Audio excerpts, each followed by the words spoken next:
अपने आप को प्रभु के चरणों में समर्पित कर दो, अपने कर्मों को प्रभु के चरणों में समर्पित कर दोगे, बच जाओगे, माया के प्रहार से बच जाओगे। प्रभु कहते हैं जो शुभ शास्त्र के विधान के अनुसार कर्म किया गया, और अशुभ जो शास्त्र के प्रतिकूल आचरण बन गया है, वो भी सब मैं संभाल लूंगा, तुम केवल मेरी शरण में हो जाओ, तुम्हें नहीं भोगना पड़ेगा। भगवान कह रहे हैं। अगर बुद्धि ही खराब है तो भगवान की बात समझ में कैसे आएगी? कितना बढ़िया कृपा करके भगवान हमें उपदेश कर रहे हैं। अगर शास्त्र प्रतिकूल भी आचरण हो गए तो तू चिंता मत कर, मेरी शरण में आ जा। अनंत माताओं जैसा दुलार लेकर प्रभु, पर अपने लोग ऐसे मूढ़ हैं, ऐसी मलिन बुद्धि है कि इस बात को हम समझते ही नहीं। मैं कर लूंगा, मैं सुखी हो जाऊंगा, मैं अभी तक ये किया है आगे भी ऐसा करूंगा। व्यर्थ का अभिमान पतन का मार्ग पुष्ट करता है। श्री भगवान कह रहे हैं जो मुझे भाव से बसते मैं पक्षपात ले लेता हूं उनका, ये एक खास बात है। बस इसी बात से हम जीत गए। अगर केवल हिसाब हो तो हम कभी भगवत प्राप्ति नहीं कर सकते, कि तुम जो करोगे वही तुम्हें मिलेगा, तो हम कभी भगवत प्राप्ति के लायक ही नहीं हो सकते। बस ये बात हमें जिता देती है। ये भजन्तु माम भक्त्या मयि ते तेषु चाप्यहम्, मैं उनमें प्रकाशित हो जाता हूं और वो मेरे में प्रकाशित, जो मुझे प्रेम से भजता है। अब प्रेम है कि नहीं ये तो पता नहीं, पर प्रभु के सिवा और कोई है नहीं। वही जीवन है, वही हमारे सब हैं। राधा राधा राधा, इससे जीत गए। अगर हमारे हिसाब में देखा जाए तो ऐसा कोई तप सृष्टि में नहीं है जो भगवान को खरीद सके, ऐसा कोई सिद्धांत नहीं जो भगवान को अधीन कर सके। जैसे मां मेरा बच्चा है ऐसा मान करके हर समय आंतरिक दृष्टि रखती है, जरा सा भय उपस्थित होने पर आगे खड़ी हो जाती है, ये तो एक अंश का वात्सल्य है, वो वात्सल्य समुद्र है। बस इसी बात से हम जीत गए। नहीं तो भगवान जब अपने स्वभाव में हो तो हम कभी भगवत प्राप्ति नहीं कर सकते। भगवान का स्वभाव क्या? समोहम सर्वभूतेषु न मे द्वेष्योस्ति न प्रियः, मेरा कोई प्रिय नहीं है और कोई अप्रिय नहीं है। फिर तो हमारी बात नहीं बन पाती। अगर हमारी बात बनी है तो उनके दुलार से बनी है। उनका दुलार कैसे अनुभव में आया? कैसे आता है? अपनापन करने से। मेरे प्रभु जैसे भी है हम आपके हैं नाथ, अब आपके सिवा हमारा कोई सहारा नहीं। और ये बात जब वाणी से हृदय में उतर जाती है तो फिर जो चमत्कार जीवन में होता है वो किसी और साधन से नहीं होता है। मृत्यु से बचने के लिए बड़े बड़े उपाय किए जाते हैं। जब हार हो जाती है उपायों की, तब ये बात ध्यान आती है कि है कोई ऐसा जो मुझे बचा सकता है। नहीं, जीव का ऐसा स्वभाव बन गया है कि वो पहले भगवान की शरण होता ही नहीं है। वो जब तक हार नहीं जाता तब तक भगवान की शरण नहीं होता है। ये पक्की बात है, ये स्वभाव है उसका। आखिरी दम तक वो तिनके का भी सहारा लेने की कोशिश करेगा। जब तिनके का भी सहारा नहीं रह जाता तब वो हारे को हरिनाम, तब वो सहारा लेता है। अगर पहले ही ले ले तो हारना ना पड़े, उसे विपत्तियों का सामना ना करना पड़े। एक बार देवताओं ने देखा कि युद्ध में जितने असुर मारे जाते हैं, दैत्य, उन सबको भगवान शुक्राचार्य जी के पास संजीवनी विद्या है। विद्या का प्रयोग किया, तत्काल जीवित हस्त पुष्ट। भगवान बृहस्पति जी के पास ये विद्या नहीं। जितने देवता मारे जाते वो अंग भंग वैसी स्थिति में रहते, मृत तो मृत। भगवान बृहस्पति जी के पास ये विद्या थी नहीं, भगवान शुक्राचार्य जी के पास। देवताओं ने बृहस्पति जी को अपना गुरु माना और दैत्यों ने शुक्राचार्य जी को गुरु माना। अपने गुरुदेव की कहीं भी लघुता मन में भी नहीं आनी चाहिए। इसलिए देवताओं ने कभी बृहस्पति जी से ये प्रार्थना भी नहीं की कि आप संजीवनी विद्या सीख लीजिए, हम लोगों को जिलाने, कभी प्रार्थना नहीं की। गुरु महिमा है। पर उनके बड़े पुत्र का नाम कच्छ था। उनसे बात की कि आप हमारे गुरु पुत्र हैं और हमारे ऊपर सबसे बड़ी संकट की बात है कि कोई साधन नहीं है जिससे हम अमर हो सके। और शुक्राचार्य जी के पास साधन है, संजीवनी विद्या। कोई भी असुर नहीं, जो भी मरा उसको तत्काल जीवित कर दिया। अगर आप जाएं भगवान शुक्राचार्य जी के पास और शिष्यत्व स्वीकार करें और उनको प्रसन्न कर लें, तो आप अधिकारी हैं, आपको वो संजीवनी विद्या दे सकते हैं एक जीवन को जिलाने के लिए। अपनी जो पराविद्या है, ये जन्म मरण का चक्र ही रोक करके श्री जी के पास प्राप्ति कराने वाली ये पराविद्या है। जिनसे संजीवनी विद्या प्रकट हुई है उनकी भी संजीवनी है हमारी लाडली जो। जय श्री हरिवंश मदन सर जर्जर विथिकित श्याम सजीवन मूली। दिव्य प्रमोद रस सार निजांग संग पीयूष बीच निचय रविसेचयंती कंदर्प कोटि सर मूर्छित नंद सोनु संजीवनी जयति कापी निकुंज देवी। ये जो अपने पास विद्या है ना, ये परा विद्या है। करोड़ों संजीवनी विद्या इसके समान नहीं, क्योंकि हमारी लाडली जो अनंत ब्रह्मांडों के ईश्वर भगवान श्री कृष्ण की भी संजीवनी मूरी है।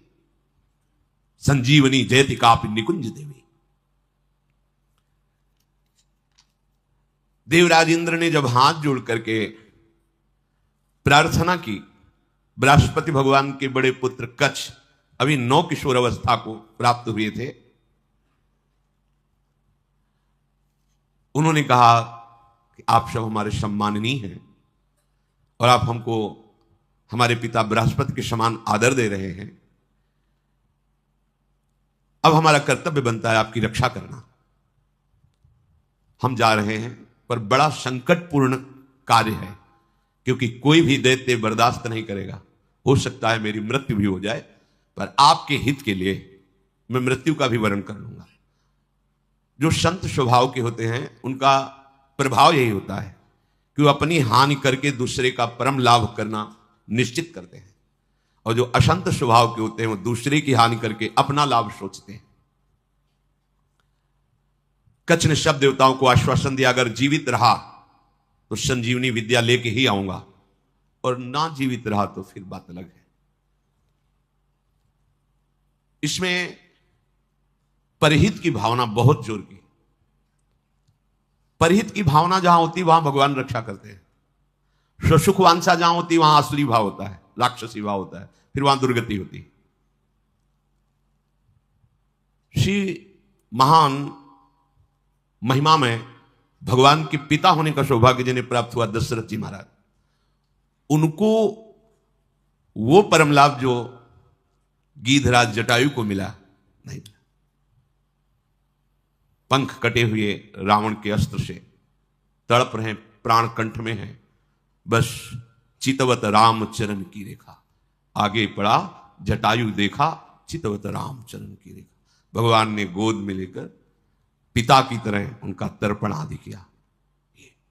वो जानता था कि मैं रावण से जीत नहीं सकता, पर जानकी का विलाप सुनकर के पूरे बल से आक्रमण किया दशानन के ऊपर, और इस गति को प्राप्त। तो भगवान के सामने ही गीध देह का त्याग करके हरि रूप होकर भगवान के नित्य साकेत धाम को गया। परहित सबसे बड़ा धर्म है, परहित सरिस धर्म नहीं भाई। और यहां स्वसुख वांछा से ही हमारी सारी चेष्टाएं होती हैं। इसीलिए आनंद की तो बात जाने दो, शोक भय संताप ये छोड़ ही नहीं रहा है। कच्छ जी दैत्यों की सभा में विराजमान भगवान शुक्राचार्य जी के पास गए, उन्हें प्रणाम किया और कहा मैं आपसे एकांत में प्रार्थना करना चाहता हूं। भगवान शुक्राचार्य ने एक तेजस्वी बालक एकांत समय दिया, प्रणाम करके कहा मैं अंगिरा ऋषि का पौत्र, भगवान बृहस्पति का पुत्र, मेरा नाम कच्छ है और मैं आपका शिष्य होना चाहता हूं। ब्रह्मन, मैं आपको गुरु रूप में वरण करता हूं। मैं 1000 वर्ष तक ब्रह्मचर्य रह करके आपकी सेवा करना चाहता हूं, और आप इसके लिए मुझे मना मत करना, इसकी अनुमति दे देना।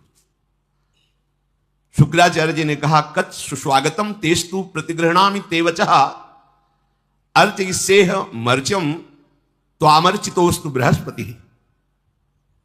मुझे बहुत प्रसन्नता हुई कच्छ, तुम्हारे संकल्प का हम स्वागत करते हैं। शिष्य कौन है, किनका है, किस पक्ष का, यह नहीं देखा जाता। यदि वो शिष्यत्व स्वीकार कर रहा है और उसमें वो लक्षण हैं तो बिना किसी संकोच के, बिना कोई विचार के उसको स्वीकार कर लिया जाता है। ये धर्म की मर्यादा है, उसमें फिर नहीं देखा जाता आप कौन, कहां के, कैसे। नहीं, आप में आर्त भाव है, शरणागत होना चाहते हैं, वो स्वीकृत है। मैं तुम्हें स्वीकार करता हूं। तुम्हारा ये जो संकल्प है आदर का पात्र है।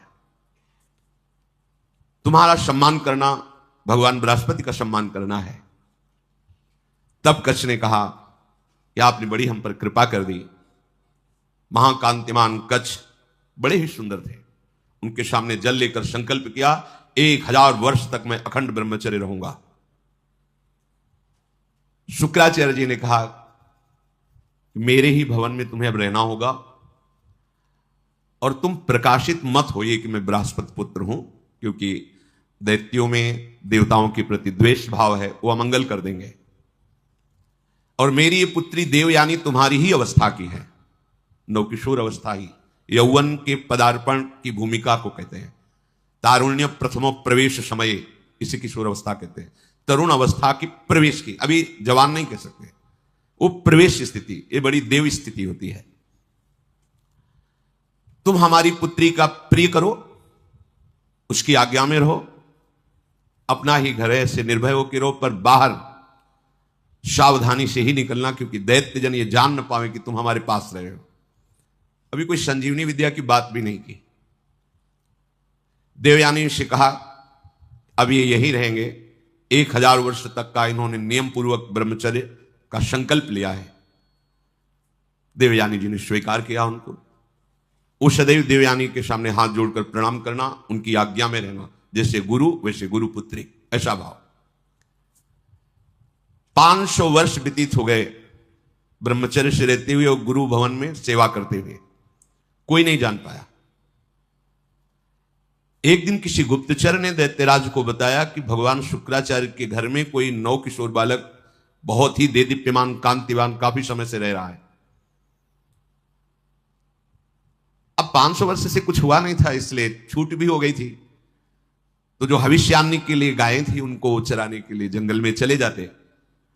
गुप्तचरों ने दैत्यों को बताया कि इस समय वो नवयुवक वन में गाय चराने गया हुआ है और एकांत प्रदेश है, और हमने पता लगाया वो युवक कोई और नहीं बृहस्पति जी का पुत्र कच्छ है।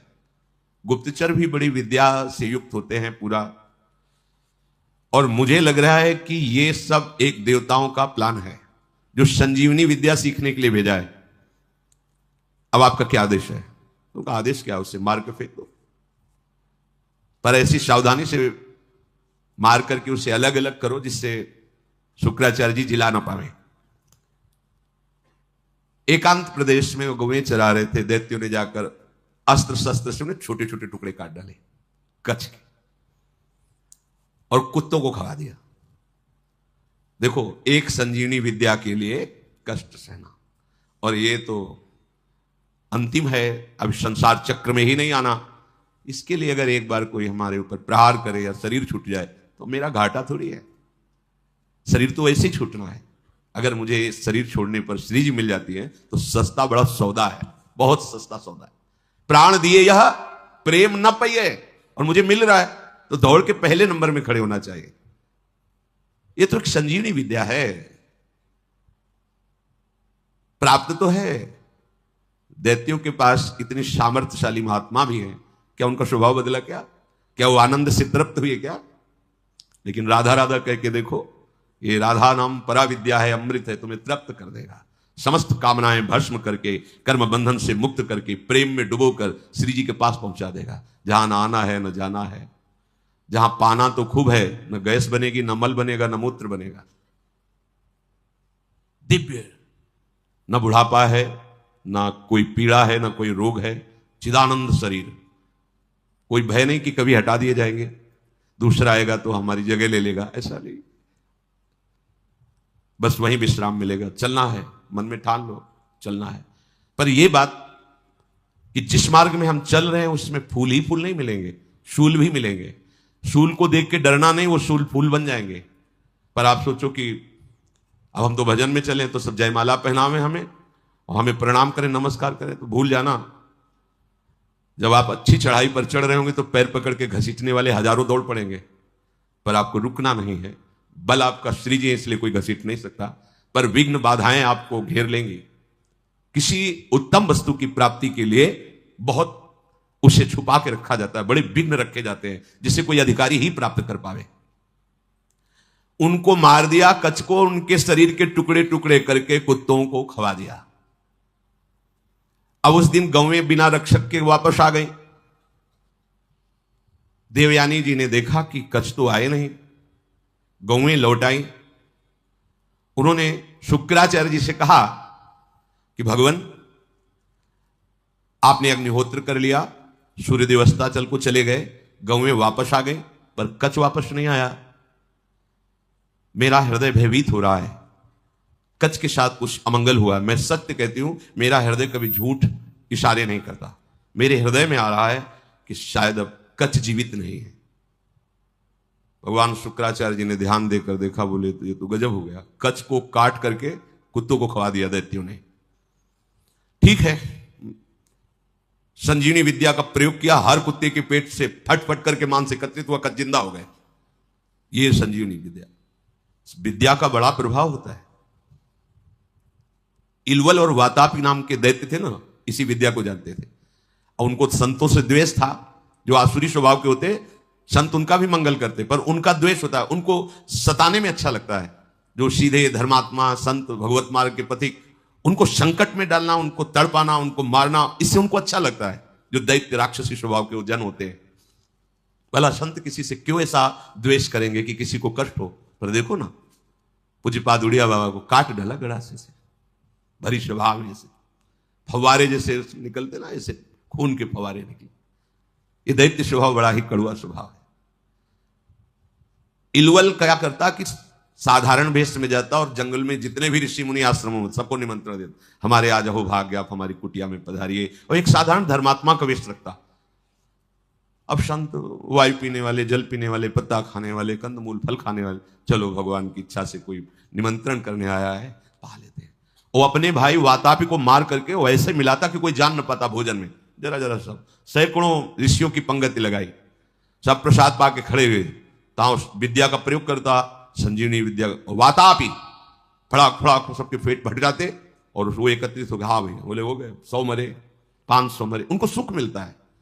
अब ऋषियों की संख्या कम होने लगी तो भगवान अगस्त्य जी से कहा, जो समुद्र को पी गए थे, कि ऋषियों पर बड़ा संकट है, वो अलग अलग भेष बदल कर आता है, निमंत्रण करता है और अपने भाई को मार करके ऐसे मिला देता है कोई जान ही नहीं पाता, और जब ऋषि पा लेते हैं तो विद्या का प्रयोग करता है और सबको मार देता है, वो जीवित हो जाता है वातापी। बोले सब निमंत्रण स्वीकार करो। अगस्त्य जी बिना निमंत्रण के पहुंच गए, आगे बैठे, बोले भैया थोड़ा हम सबसे ज्यादा पाते हैं, तो पहली पंगत में मैं आगे बैठा हूं, पहले मैं पालूं फिर दूसरे को परोसा जाए। ऋषि तैयार हो ना? सब ऋषियों ने कहा हाँ। अगस्त्य जी ने कहा पहले मुझे परो, उसने वही प्रक्रिया की, अपने भाई वातापी को मार करे, पूरा चाट चाट के सब पा गए अगस्त्य जी। पाने के बाद आचमन किया, खड़े हुए, तो उसने मंत्र संजीवनी विद्या पढ़ी और कहा वातापी, जे भी पुकारा तो अधोवायु ढर से निकाली, बोले गया तुम्हारा वातापी। अगस्त्य जी थे जो समुद्र को पी गए, समुद्र, अगाध समुद्र को पी गए, अधोवायु लिख बोले गया तुम्हारा वातापी। तुम साधारण सी सब पच गया, जितनी देर पाया उतने में हमारी जठरांग ने पचा करके हजम हो गया, खत्म तुम्हारा वातापी। कोई विद्या काम नहीं करती ब्रह्म विद्या के आगे, भगवत विद्या के आगे। भगवान बृहस्पति जी ने जो ही ध्यान किया, देखा कि वो तो कुत्तों के पेट में है, संजीवनी विद्या का प्रयोग किया, कुत्तों के पेट फटे और कच्छ जो है मानुष्य जुड़ के पूरा जीवित होकर सामने आ गया। देखते ही देवयानी ने पूछा लौटने में विलंब क्यों कर दिया? तो उन्होंने कहा कि देवी मैं समिधा कुश और काष्ठ गुरु सेवा के लिए ला रहा था, तो एक वृक्ष के नीचे रुका, गौएं भी हमारे साथ थी, वहां कुछ असुरों ने मुझे घेर लिया और पूछा तुम कौन हो? तो मैंने बता दिया मेरा नाम कच्छ, मैं बृहस्पति का पुत्र हूं और भगवान शुक्राचार्य हमारे गुरु हैं, उनकी सेवा के लिए मैं सामग्री ले जा रहा हूं। तो उन्होंने मुझे मार दिया और मार करके कुत्तों को खवा दिया। मेरी स्मृति कभी भंग नहीं होती क्योंकि मैं अखंड ब्रह्मचारी हूं। ब्रह्मचर्य में बहुत बड़ी सामर्थ्य है जिसका महत्व आज नहीं समझा जा रहा है। अगर आपका शरीर स्वस्थ है, किसी औषधियों का सेवन नहीं हो रहा है संसारिक, और आप ब्रह्मचारी हैं, एक बार श्लोक पढ़ लीजिए, वो पूरा टेप हो जाएगा। दोबारा कोई बात सुननी नहीं पड़ती, एक बात सुन लिया पूरा दिमाग में बैठ जाएगा। भारी से भारी मेहनत करने पर कभी थकावट नहीं होगी। 2-4 दिन नींद ना आवे तो आपको परेशानी नहीं होगी, क्योंकि बहुत शीतलता, बहुत धैर्य, गंभीरता, ये सब ब्रह्मचर्य प्रकट कर देता है, तभी उपासना परिपक्व होती है। अब ब्रह्मचर्य नहीं तो स्मरण ही नहीं है, ना प्रभु का स्मरण है, ना अपने लक्ष्य का स्मरण है। जिधर जो प्रवाह हुआ उसी में बहते डोल रहे हैं। शरीर इतने क्षीण हो रहे हैं वासना के कारण कि कुछ भी प्रकृति की मार झेलने लायक ही नहीं रह गए। देखो ब्रह्मचर्य का प्रभाव। कच्छ कह रहे हैं मुझे पूरा स्मरण है, मेरी स्मृति कभी भंग नहीं होती। जब हमारे गुरुदेव ने संजीवनी विद्या का प्रयोग किया तो फिर मैं जीवित होकर तुम्हारे सामने उपस्थित हूं। कच्छ ने जब अपने मारे जाने की बात कही तो देवयानी बड़ी सावधान हो गई कि कच्छ को अब गाय चराने नहीं भेजना। दैत्यों को तो पता था कि हमने मारकर खवा दिया। अब तो एक दिन सेवा के लिए कुछ पुष्प की आवश्यकता हुई तो देवयानी ने कहा पास के ही जंगल से पुष्प ले आइए। दैत्य दूर से निगरानी रखते थे, उन्होंने देखा कच्छ तो जिंदा है, जाकर के सोचा कच्छ जिंदा है, बोले वापस फूल लेके ना जाने पावे, अब की क्या करें? बोले मारो, मार के जलाओ, जला के राख जो है समुद्र में बहा दो। जब पुष्प ही लौट करके नहीं आए कच्छ पुष्प लेकर के, तो देवयानी ने फिर प्रार्थना की कि शाम होने जा रही, पुष्प तो सुबह लेने भेजा था, अभी तक कच्छ वापस नहीं आए। शुक्राचार्य जी ने कहा, ध्यान धर के देखा, बोले कच्छ को मार के जला के समुद्र के जल में प्रवाहित कर दिया, मतलब जल में मिला दिया।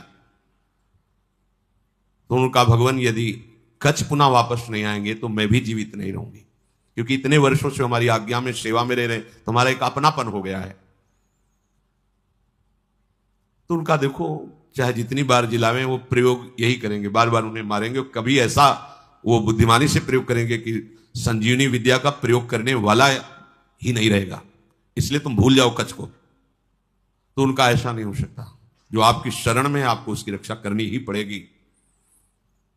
जो संजीवनी विद्या का प्रयोग किया, लहरों से राख निकली, राख शरीर धारण किया, फिर कच्छ के रूप में आके पुष्प लेके सेवा में उपस्थित हो गए। बड़ी विद्या में सामर्थ्य होती है। गुप्तचरों ने बताया कि कच्छ है अभी गुरु भवन में, मार के जला के।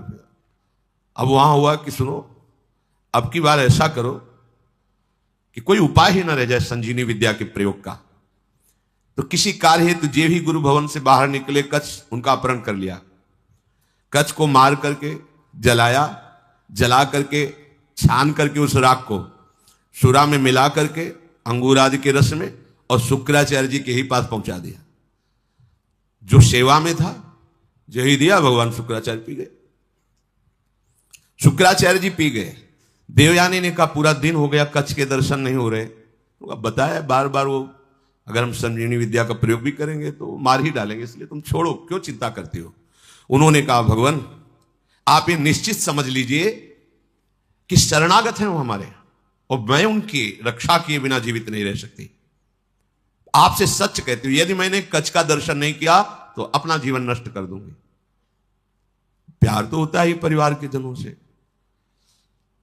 शुक्राचार्य जी ने कहा बेटी बृहस्पति का पुत्र कच्छ इस बार ऐसी घटना में स्थित है, या तुम्हारे पिता रहेंगे या कच्छ रहेगा। देवयानी तुम शोक छोड़ो, रो मत। तुम्हारी जैसी विवेकशालिनी और शास्त्र स्वाध्याय करने वाली युवती के लिए ऐसा रोना या ऐसी बात कहना मैं जीवन त्याग दूंगी, ये उचित नहीं है। असंभव है अब जिलाना कच्छ को। बोले क्यों? बोले हमारे पेट में पहुंच चुका है वो। तो ध्यान के द्वारा देखा कि अंगूर आदि के रसों में सुरा मिला के उनको पिला दिया। बोले कच्छ को हम ही को पिला दिया गया। ऐसे ये द्वेषी है दैत्यजन कि बाहर से तो पेट फाड़ के निकाल दिए सबके, सब जगह से बुला लिया। अब अगर हम विद्या का प्रयोग करते हैं तो हमारी मृत्यु हो जाएगी, क्योंकि निकलेंगे। देवयानी ने कहा कि मेरे दुख को अगर दूर करना चाहते हैं तो कच्छ को बुलाना ही पड़ेगा। तो उन्होंने कहा इसमें कोई संशय नहीं कि दैत्य लोग बहुत द्वेषी हैं। मेरे शिष्य को मार डाला है भयंकर स्वभाव वाले दैत्य। ये जानते नहीं कि मैं कितनी सामर्थ्य से युक्त हूं, फिर भी मेरे शरणागत को कष्ट दे रहे हैं, विरुद्ध आचरण कर रहे हैं। मुझे लगता है कि अब इनके परास्त होने का समय आ गया है। जब कोई गुरुद्रोह करता है तो उसके नाश का निश्चित समय आ जाता है। इस तरह का अपराध चाहे वो देवराज इंद्र क्यों ना हो, उसको भी भयभीत करके परास्त कर देता है। जो ब्रह्मचर्य के पालन में रत है, मेरी आज्ञा में रहता है, मुझे बहुत प्रिय है, उसका कोई अहित करे तो मानो मेरा ही अहित कर रहा है। गुरु ने मन में विचार किया कि अब कैसे उसको जिलाएं। तो कच्छ, तुम मेरी बात सुन रहे हो?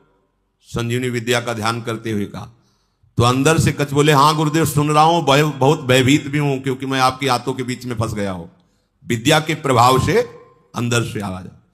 गुरुदेव आप प्रसन्न हो, मैं आपको प्रणाम करता हूं। जैसे पुत्र का पिता पर और पिता का पुत्र पर स्नेह होता है, उसी प्रकार हमारा आपके प्रति और आपका हमारे प्रति स्नेह है। शुक्राचार्य जी ने कहा, उस समय मैं नहीं जान पाया जिस समय तुम हमारे मुख द्वार से उदर में गए। तो उनका, गुरुदेव आपके प्रसाद से और ब्रह्मचर्य से मेरी स्मरण शक्ति मरने पर भी नहीं छूटती। मुझे पूरी याद है। यदि आपने संजीवनी विद्या का प्रभाव किया और मैंने आपके पेट को फाड़ा तो सबसे बड़ा कलंकी मैं कहलाऊंगा कि गुरुदेव की हत्या करने वाला है।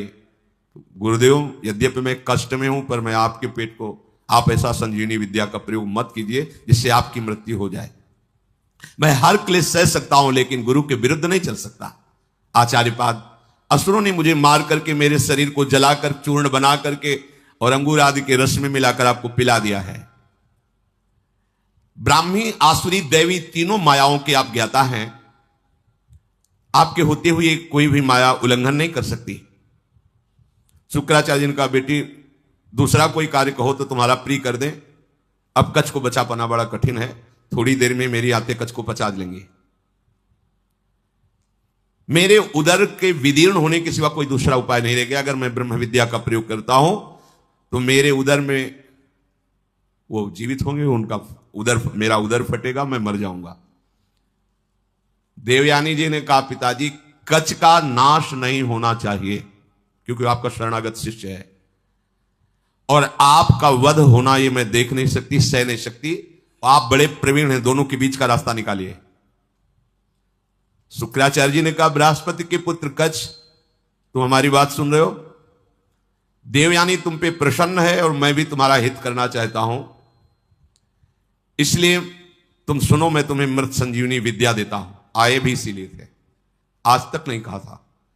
गुरु की शरण जिस भाव से हुआ जाता है, बिना मांगे वो बात पूरी हो जाती है, यदि आपकी निष्ठा और भावना है।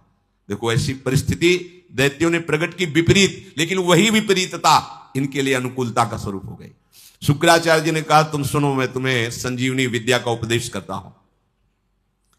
संजीवनी विद्या का उपदेश किया और कहा, जब मैं अपने ऊपर प्रयोग करूंगा तो तुम बाहर निकलना, मेरा पेट फाड़ के तो मेरी मृत्यु हो जाएगी, फिर तुम संजीवनी विद्या का प्रयोग मेरे ऊपर करना जिससे मैं जीवित हो जाऊंगा।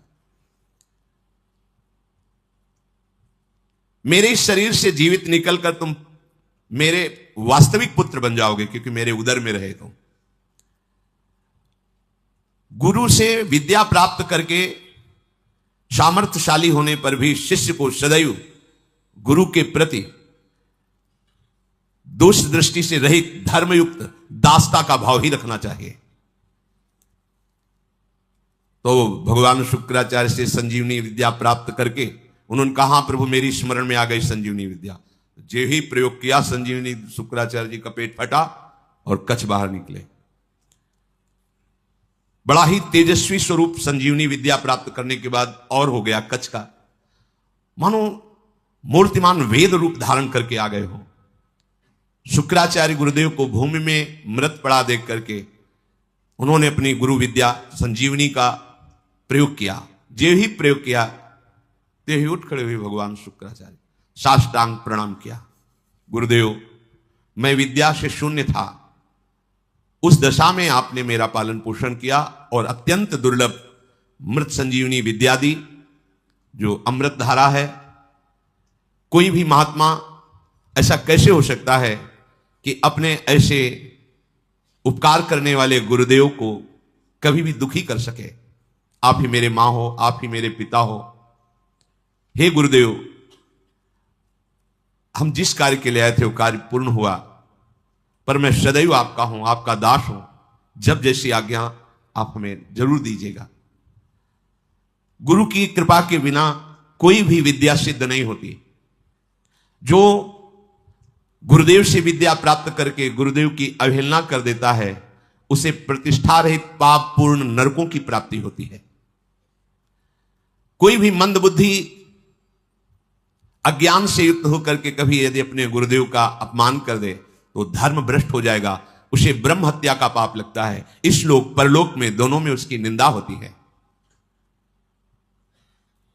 तपस्या की निधियों की निधि अप्रमेय शक्तिशाली महानुभाव शुक्राचार्य जी ऐसी बात सुनकर बहुत प्रसन्न हुए गुरु निष्ठा देख करके। कच्छ ने देवताओं का कार्य सिद्ध कर दिया, संजीवनी विद्या उन्हें प्राप्त हो गई, पर वो 1000 वर्ष पूरा करने के लिए अपने गुरु की सेवा में रहे। फिर प्रणाम किया और कहा, अब मुझे अपने घर जाने की अनुमति दीजिए। जब कच्छ का व्रत पूरा हो गया, गुरु ने उनको जाने की आज्ञा की, तो देवयानी ने कहा, हमारी सेवा में रहे हो, मेरी आज्ञा के बिना कैसे जा सकते हो? आप उत्तम कुल विद्या तपस्या इंद्रिय संयम से सुशोभित हो रहे हो। महायशस्वी महर्षि अंगिरा जिस प्रकार मेरे पिताजी के लिए माननीय है, उसी प्रकार आपके पिता बृहस्पति मेरे लिए आदरणीय और पूजनीय है। तपोधन, अब मैं जो बात कर रही हूं उस पर ध्यान दीजिए। आपका ब्रह्मचर्य व्रत 1000 वर्ष का था, समाप्त हुआ, और मैंने आपको अंदर से वर्ण किया है कि तुम हमारे पाणी ग्रहण भाव को स्वीकार करके पति बनो। मंत्रोच्चारण पूर्वक विधि पूर्वक मेरे पिता के सामने मेरा पाणी ग्रहण करो। मैंने अंदर से ये भाव किया है। कच्छ ने कहा, अब दोबारा ऐसा शब्द उच्चारण मत कर देना। देवयानी, तुम्हारे पिता भगवान शुक्राचार्य मेरे भी पिता हैं, क्योंकि मैं उनके उदर में रह चुका हूं। क्या कभी भाई अपने बहन के प्रति ऐसा भाव कर सकता है? तुम हमारी परम पूजनीय हो, ऐसे शब्द उच्चारण मत करना। वैसे गुरुपुत्री हो, और ऐसे भी मैं शुक्राचार्य के उदर में रह चुका हूं। महात्मा भार्गव को तुम प्राणों से भी अधिक प्यारी हो, गुरुपुत्री होने के कारण मेरी परम पूजनीय बहन हो तुम। ऐसे शब्द उच्चारण मत करो। देवयानी, जैसे मेरे गुरुदेव तुम्हारे पिता शुक्राचार्य सदा मेरे माननीय है, बिल्कुल उसी तरह मैं गुरुदेव की तरह तुम्हारा सम्मान करता हूं, तुम्हारी आज्ञा में रहा हूं। ऐसी बात मैं सुनना भी नहीं चाहता। देवयानी ने कहा, मैं आपका सम्मान करती हूं, आपकी भावना का, लेकिन जब से आप आए हैं और आज तक मैंने आपकी प्राणों की रक्षा की। मेरे ही कारण आप जीवित हो, मेरे ही कारण तुम्हें संजीवनी विद्या मिली। मैं हट ना करती, तुम हमारे पिता के हाथों में ही पच जाते। इसलिए तुम्हारा जीवन मेरा दिया हुआ जीवन है।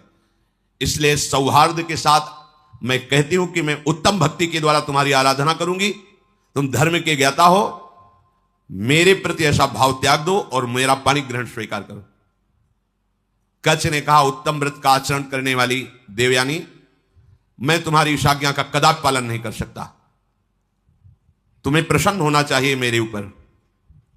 मैं तुम्हें गुरु से भी बढ़कर पूज्य दृष्टि से सदैव देखा हूं। मेरे हृदय में कभी तुम्हारे प्रति ऐसा भाव नहीं आया। मैं तुम्हारी ये बात नहीं सुन सकता। तुम मेरी बहन थी, बहन हो और बहन ही रहोगी, ये मेरा दृढ़ निश्चय है। अब मैं तुम्हारा आशीर्वाद चाहता हूं, मुझे आशीर्वाद दो और मैं अपने देवलोक को जाता हूं। तुम्हारा मंगल हो। ऐसा कहकर के प्रणाम किया कच्छ ने। यद्यपि धर्म से युक्त कच्छ की वाणी थी, देवयानी को गुस्सा आ गया। उनका, हमारी बात को ठुकरा रहे हो तो मैं श्राप देती हूं। जिस कार्य के लिए तुमने कठोर तपस्या की, यहां आए संजीवनी विद्या सीखी, तुम्हारी संजीवनी विद्या निष्फल हो जाए। यह है, मिलते मिलते भी बात बिगड़ जाती, लेकिन हरि शरणम में बात नहीं बिगड़ती। ध्यान रखना। निमिषहु ना अकृपा जब चितये तब ऐसे। ये सब इतिहास इसीलिए तुम्हें सुना रहे हैं कि हमारे भगवान की शरणागति कितनी मीठी मृदु है। घोर अपराध बन जाने पर भी भगवान कभी त्यागते नहीं। इतना कई बार मरना पड़ा जिस संजीवनी विद्या के लिए, उसी का साप मिल गया, निष्फल हो जाए। अब तो होश उड़ गए। जिसके लिए इतना श्रम निष्फल, देवयानी, ये तुमने धर्मयुक्त कार्य नहीं किया।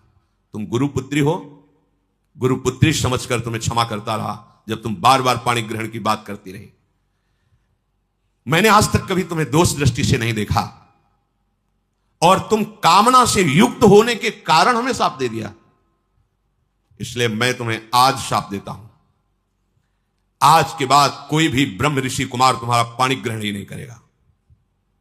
ये सामर्थ्य होती है, जो नियम से चलते हैं, भजन करते हैं, उनमें सामर्थ्य होती है, उनके वचन कभी मिथ्या नहीं होते। 5 वर्ष के बालक हैं श्रृंगी ऋषि, चक्रवर्ती सम्राट महामहिम परम भागवत परीक्षित जी। जे ही श्रृंगी ऋषि स्नान कर रहे थे, बालकों ने आके कहा तुम्हारे पिता के गले में मरा हुआ सांप महाराज परीक्षित ने डाल दिया है। कहा उपहास, मेरे समाधिस्थ पिता का उपहास, ये इतना उच्छृंखलता कैसे आ गई? ये तो महाभागवत थे, ऐसा कैसे? इसका मतलब ये समझते हैं कि इनके ऊपर कोई शासन करने वाला नहीं। जल उठाया और कहा इनको पता नहीं, ये ऋषि बालकों में अपनी तपस्या का इतना बड़ा बल है कि हम देवराज इंद्र को भी शाप दे सकते हैं। ये क्या है? मैं शाप देता हूं, आज के 7वें दिन विशाल काय तक्षक सर्प डसेगा और इस राजा की मृत्यु हो जाएगी। अमोघ, कोई नहीं काट पाया। 5 वर्ष के बालक श्रृंगी ऋषि। तुमने काम के वशीभूत होकर के मेरी विद्या को निष्फल होने का शाप दे दिया, तो तुम्हारा पाणी ग्रहण संस्कार की जो भावना है, कोई भी ब्रह्म ऋषि कुमार तुम्हारा वरण नहीं करेगा, ये मेरा शाप है। गई विद्या गई। देखा कितना श्रम और हाथ क्या लगा। अब देवताओं को भारी समस्या का फिर कोई उपाय नहीं। अब जब कोई उपाय नहीं होता, तब एक उपाय जागृत होता है, हरिश शरणम। सब देवताओं ने भगवान को पुकारा, क्योंकि दैत्य बल से भी आसुरी स्वभाव में, और गुरु का इतना बड़ा प्रताप, संजीवनी विद्या संपन्न गुरु, कोई उपाय नहीं कि बचने का। प्रार्थना ब्रह्मा जी से की। ब्रह्मा जी, भगवान शंकर, शव देवता, सुमेरु पर्वत जो 4 लाख योजन का है, वहां एकत्रित हुए और भगवान की सबने प्रार्थना की, स्तुति की। जो स्तुति की, श्री भगवान सामने प्रकट हो गए। आर्त भाव की हुई स्तुति तत्काल अनुभव कराती कि भगवान हमारी बात सुन रहे हैं। वो भाव आना कठिन होता है। अगर वो भाव आ जाए तो पुकारते ही भगवान आपको दिखाई देंगे। उसे आर्त भाव कहते हैं। जैसे गजेंद्र ने आर्त भाव में पुकारा, द्रौपदी जी ने आर्त भाव, एक क्षण भी नहीं लगा भगवान उपस्थित हो। ऐसे समस्त देवता, भगवान ब्रह्मा शंकर आदि ने जब आर्त भाव से भगवान को पुकारा कि एकमात्र भगवान श्री हरि ही अब हमारी रक्षा कर सकते हैं, वही उपाय कर सकते हैं। जे भी भगवान श्री हरि सुमेरु पर्वत पर प्रकट हुए, समस्त देवता, ब्रह्मा जी, भगवान शंकर ने देखा कि जैसे करोड़ों सूर्य एक साथ उदय हो गए हो, ऐसी आभा प्रकट हुई। किसी भी देवता की नेत्रों में सामर्थ्य नहीं थी उस आभा की तरफ देख सके। इसलिए इस श्लोक आता है सुधा, तेजो रूप निकुंज एव कलयन नेत्रादि पिंड स्थितम। निकुंज ऐसा तेजोमय है कि किसी की सामर्थ्य नहीं देख सके। जब लाडली जी की सखियों की कृपा होती, जो आचार्य रूप से आई, वो जब दिव्य नेत्र देते, तब निकुंज को करोड़ों सूर्य एक साथ जैसे प्रकट हो गए, ऐसी कांति प्रकट हुई। सबकी आंखें चौंधिया गई, सब बेशुद्ध हो रहे हैं। भगवान ब्रह्मा शंकर आदि सावधान होकर के सुंदर झांकी की। उस तेज के बीच में मरकतमणि पन्ने के समान स्वच्छ श्यामल शरीर, जैसे कमल के भीतरी भाग के समान सुकुमार नेत्र, लाल लाल डोरियां, चमकता हुआ करोड़ों बिजलियों की कांति वाला पीतांबर, सर्वांग सुंदर श्याम शरीर, रोम रोम से सुंदरता फूट पड़ रही है। धनुष के समान टेढ़ी भवें, बड़ा सुंदर मुख, महामणिमय किरीट, भुजाओं में बाजूबंद, कानों में झलकते हुए कुंडलों की चमक, कपोल सुंदर खिले हुए, करधनी में लड़ियां, हाथों में कंगन, गले में चरणों तक माला। भगवान श्री हरि प्रकट हुए। जो ही भगवान प्रकट हुए तो भगवान के दिव्य पार्षद आसपास सब सेवा में उपस्थित। सुदर्शन चक्र आदि मूर्तिमान पार्षद रूप होकर सेवा में रहते हैं। जब आदेश होता है तो अस्त्र रूप धारण करके फिर लीला करते हैं, जैसा आदेश भगवान का होता है। समस्त देवताओं ने साष्टांग पृथ्वी पर लौट करके भगवान श्री हरि को प्रणाम किया।